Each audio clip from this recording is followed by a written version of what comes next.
Bienvenido a la clase número 4 de Biología 1, que se titula Estructura y función de las biomoléculas.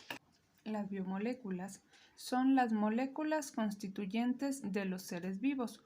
Una célula viva está constituida básicamente por 4 elementos, que son el carbono, el oxígeno, el hidrógeno y el nitrógeno, los cuales combinados entre sí dan origen a un gran número de compuestos. La sustancia más abundante en la célula viva es el agua y llega a representar más del 70% de su peso. Esta molécula es de gran importancia, pues la mayor parte de las reacciones intracelulares se llevan a cabo en ambientes acuosos y todos los organismos se han diseñado alrededor de las propiedades del agua, tales como su característica polar, su capacidad para formar enlaces e hidrógenos y su alta tensión superficial. Carbohidratos, también llamados glúcidos, son polihidroxisaldehídos, polihidroxicetonas, en pocas palabras, carbohidratos, que no es hidrolizable a compuestos más simples. Se denomina monosacárido. En cambio, uno que por hidrólisis de dos moléculas, es decir, la división de dos moléculas de monosacáridos, se llama disacárido, mientras aquel que produce muchas moléculas de monosacáridos por hidrólisis es un polisacárido. Una aldoxosa, por ejemplo, es una monosacárida con 6 átomos de carbono con una función aldehída, mientras que una cetoxosa es un monosacárido de 6 átomos de carbono con un grupo cetónico. La importancia biológica de los carbohidratos la podemos resumir en los aspectos siguientes. La glucosa es la biomolécula combustible más importante para la mayor parte de los organismos y es también la unidad estructural básica o precursora de los polisacáridos más abundantes, es decir, nos da energía. La celulosa es el componente estructural predominante en los tejidos fibrosos y leñosos de las plantas, es decir, la que conforma el cuerpo de estas.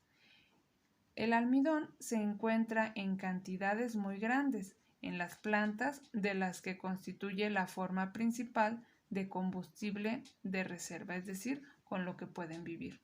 Los polisacáridos son componentes importantes de las rígidas paredes celulares, de las bacterias y las plantas, así como de las cubiertas celulares blandas de los tejidos animales, es decir, constituye el tejido tanto de plantas como de animales.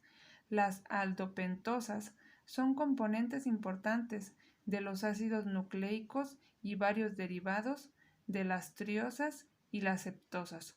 Son intermediarios en el metabolismo de los glúcidos, es decir, que ayudan al fortalecimiento y al crecimiento de las mismas. Ahora bien, hablemos de los lípidos. Los lípidos son grasas.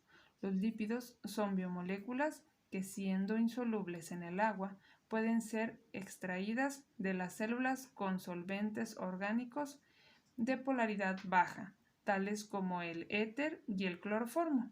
Los lípidos abarcan una amplia variedad de tipos estructurales, incluyendo los siguientes: ácidos carboxílicos, triacilglicéridos, fosfolípidos, glicolípidos, ceras y esteroides. La importancia biológica de los lípidos la podemos resumir en los siguientes aspectos. Las grasas son los constituyentes principales de las células almacenadoras de grasas en los animales y vegetales.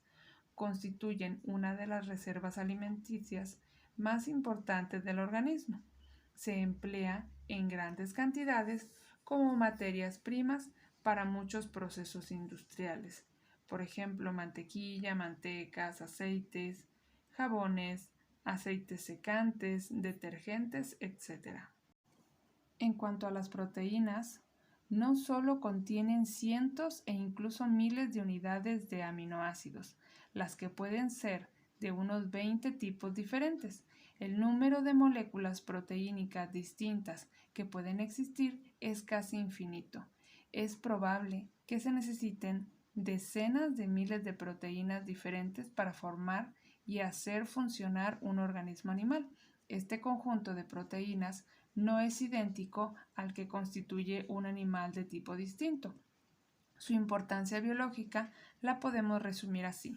Son las sustancias de la vida, pues construyen gran parte del cuerpo animal. Se les encuentra en la célula viva. Son las materias principales de la piel, músculo, tendones, nervios, sangre, enzimas, anticuerpos y muchas hormonas.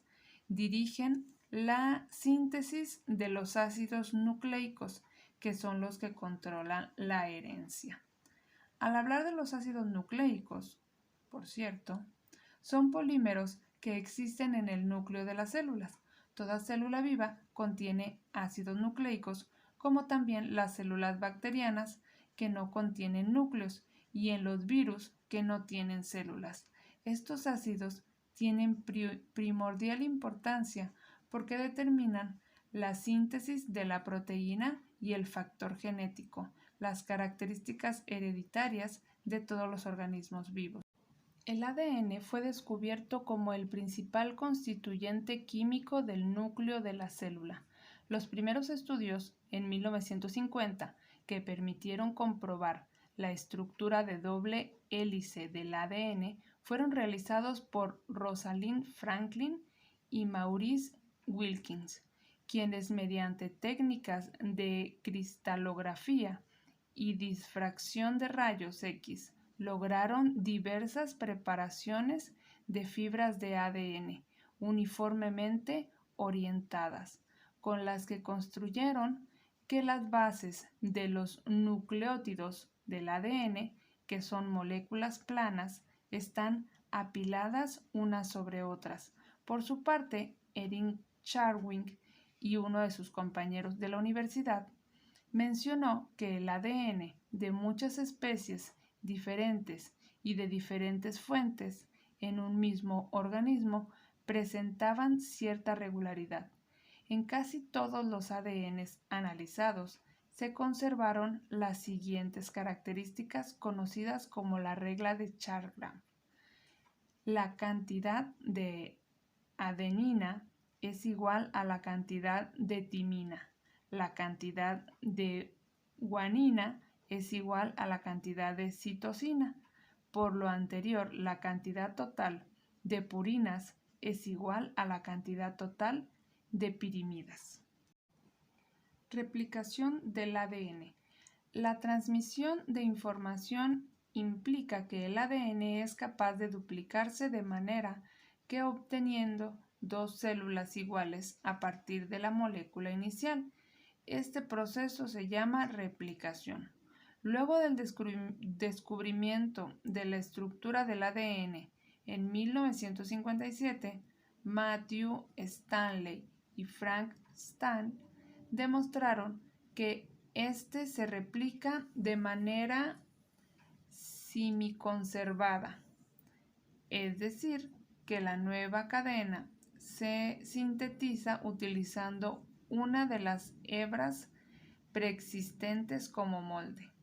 Las moléculas de ADN hijas están formadas por una cadena nueva y una original que sirve como molde, con nitrógeno 15, ya que el nitrógeno es necesario para la síntesis de la base que compone el ADN, y usando sucesivas generaciones de bacterias, estos científicos mostraron que cuando el ADN se duplica, cada una de las cadenas pasa a las células hijas sin cambiar y actúan de molde o patrón para formar así la segunda hebra doble. Ya ven que la cadena de ADN está constituida por dos. Para que esto ocurra, la célula debe abrir la doble cadena, es decir, el origen de la duplicación o replicación. la secuencia de replicación automática o copia de cadena. En la replicación participan varias enzimas. Las ADN polimerasas sintetizan una nueva cadena de ADN. Para esto utilizan como molde una de las hebras, como ya lo habíamos mencionado. La ADN polimerasa agrega nucleótidos al extremo 3 de la cadena en crecimiento, es decir, se forma como una trenza. Se forma doble y después saca otra hebra para hacer la siguiente.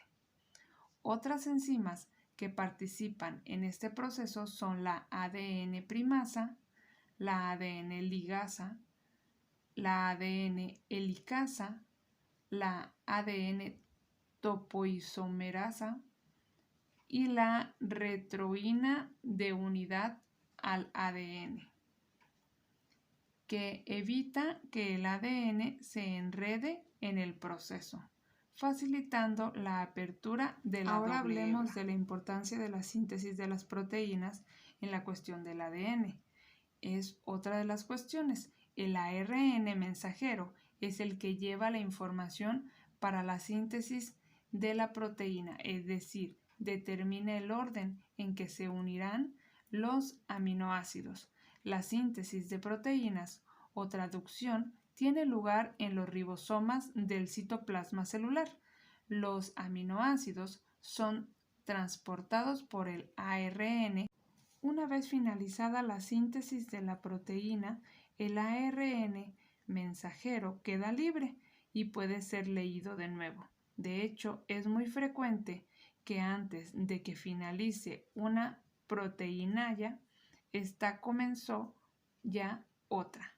Es decir, como mencionaba hace rato, deja el hilo o bien la copia para volver a hacer otra.